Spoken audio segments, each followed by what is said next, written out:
şeriatningki hükümleri hamda şeriatning sabit hükümleri o'zgarib turadigan hükümleri deb bayanda sabit hükümleri Qur'on hadisda belgilangan zaten sabit masalalar bu. Zaman o'zgarmaydi. Endi ba'zi yangi chiqqan hükümler, ba'zi masalalar zamanga qarab o'zgardi. Masalan, Umar ibn Xattob roziyallohu anhuning zamonida boshqa ulamolar shunday qilgan, ahli kitobdan, xristian, yahudidan shuni qiz asa bulduğanlık to'g'risida Qur'onda oyat bor shunday. Uningga shu zamonda mal xatarlikligini his qilib, bizningki musulmonlarni azurib ketayotganligini, musulmonlarning o'rnini bizda irib olgan madaniyatni irib ketayotganligini his qilganlikdan man qilgan, unga boshqadan qarshi chiqmagan, Qur'onda batusi nima qilman qilsan demagan unimicha. Hozirgi paytda masalan biz buni farz darajasiga ko'tarsak bo'ldi, o'zining millati bilan o'ylanish farz yoki vojib darajasida deb mushuniga xiloflik qilganlar o'zining diniga, o'zining millatiga yaxshi ish qilmagan bo'ldi deb nima qilsa bulut deb o'ylayman. Nima ishqa desa, bizning hozirgi sharoitimiz isl degandek, u bizning vatanda majburiy o'yinlayotdi, majburiy endi. Chet ellarda biz o'z ixtiyori bilan shunday qilyotdik. Bu millatga bo'lgan ziyindan avval o'ziga bo'ldi bu ziyon. Umum millatning bir partisi o odam.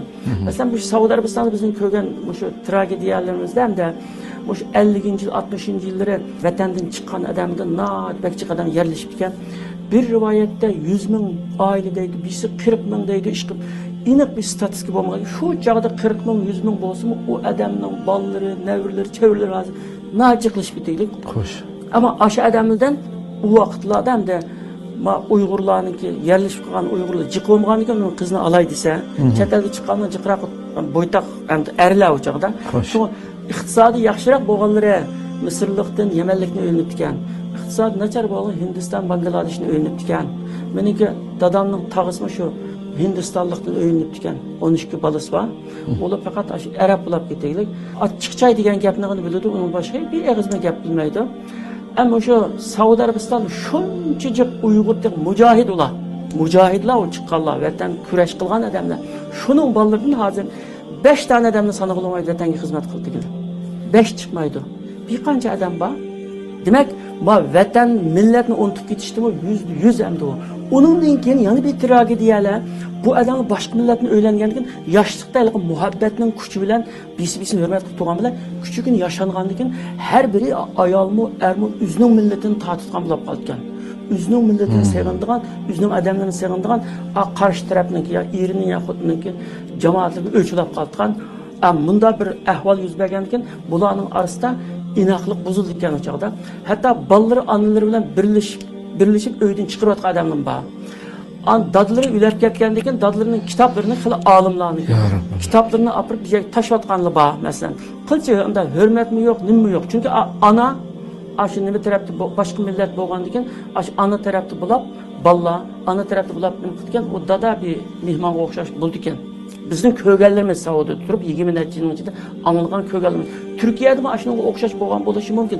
Masalan, Turkiyada hozir o'zimizning millatini o'ylanmay va yerlik qarindoshlarimizni o'ylangan qarindoshlarimizki uyga bikim mehmonga berib boqqan odam yo'q masalan. Mehmonga chaqirolmaydi shular. Nimishqa? Ular shunchalik uzoqlashib ketganki, endi millatdan shunchalik uzoqlashib ketganki, ular o'zi biladi dadini. Şu muşularni hemen biz balalarımızı hatırlatışımız gerek ve özümüzün milletininki nayte mehmandost, ahkımıl, yaxşı, bundaq bir kişiler işgallikimizni daim süpetlep bir milletimizin yaman gitmek qat'iy qilmaslik kerak. Bazı nachar adamlarning gapini balalarning qishda qat'iy qilmaslik kerak da. Milletimizni maqtab berish kerak.